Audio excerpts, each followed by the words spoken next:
जैसे हम दुकान पर सब्जी लेने जाते हैं तो अलग अलग सब्जियां एक ही थैले में डाल लेते हैं ना, तो ठीक उसी तरह कोशिका के अलग अलग अंग एक ही झिल्ली के अंदर होते हैं, जिसे कोशिका झिल्ली कहा जाता है। तो इसके बाद आता है कोशिका द्रव्य, जो कि कोशिका के अंदर भरा होता है, जो कि एक चिपचिपा पदार्थ होता है जो कोशिका के अंदर होता है।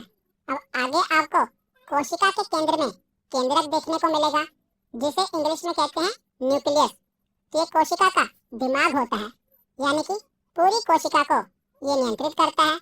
तो केंद्रक के पास आपको एक जालीनुमा संरचना देखने को मिलेगी, जिसे अंतःप्रद्रव्य जालिका कहते हैं और इंग्लिश में एंडोप्लाज्मिक रेटिकुलम कहते हैं।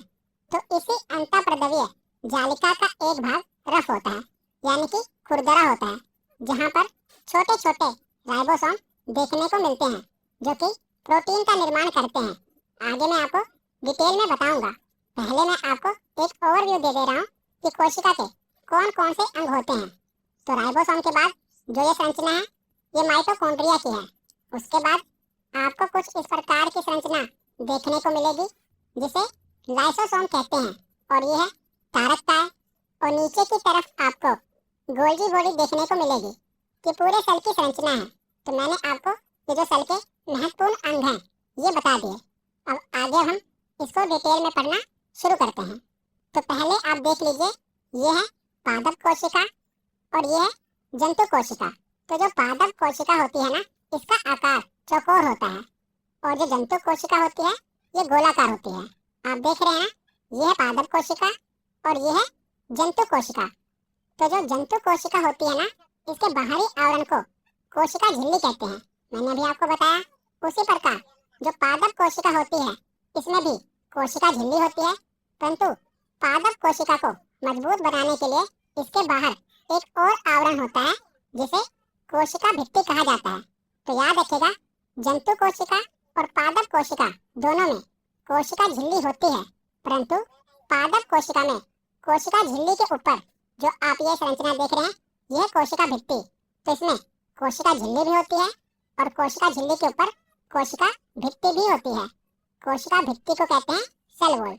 जो कोशिका भित्ति होती है, ये जंतु कोशिका में यानी कि एनिमल सेल में नहीं पाई जाती, ये केवल पादप कोशिका में, प्लांट सेल में ही पाई जाती है। कि कोशिका का वो कौन सा अंग है जो कि जंतु कोशिका को पादप कोशिका से अलग करता है, तो वो है कोशिका भित्ति, जो कि केवल पादप कोशिका में ही पाई जाती है, जंतु कोशिका में नहीं पाई जाती। और जो कोशिका झिल्ली है, ये पादप कोशिका और जंतु कोशिका दोनों में ही पाई जाती है। तो अब एक एक करके हम कोशिका के सभी अंगों के बारे में पढ़ना शुरू करते हैं। तो शुरुआत हम करते हैं कोशिका के सबसे बाहरी आवरण कोशिका झिल्ली से, जिसे सेल मेम्ब्रेन कहते हैं। तो कोशिका के सभी अवयव यानी कि सभी अंग एक झिल्ली के द्वारा घिरे रहते हैं। इसी झिल्ली को कोशिका झिल्ली कहा जाता है, और ये जंतु तथा पादप दोनों में ही पाया जाता है, और ये कोशिका के अंदर जाने वाले पदार्थों का नियंत्रण करता है। और कोशिका झिल्ली अर्धपारगम्य यानी कि सेमी परमेबल होती है। इसका मुख्य कार्य कोशिका के अंदर जाने वाले तथा अंदर से बाहर आने वाले पदार्थों का निर्धारण करना है। तो अर्धपारगम्य मतलब क्या है कि जो भी कोशिका के अंदर जाने वाले पदार्थ हैं और अंदर से बाहर आने वाले पदार्थ हैं, इनका निर्धारण करना है कोशिका झिल्ली का काम। तो कोशिका झिल्ली जंतु तथा पादप दोनों में ही पाई जाती है, और कोशिका के सभी अंग इसी झिल्ली के द्वारा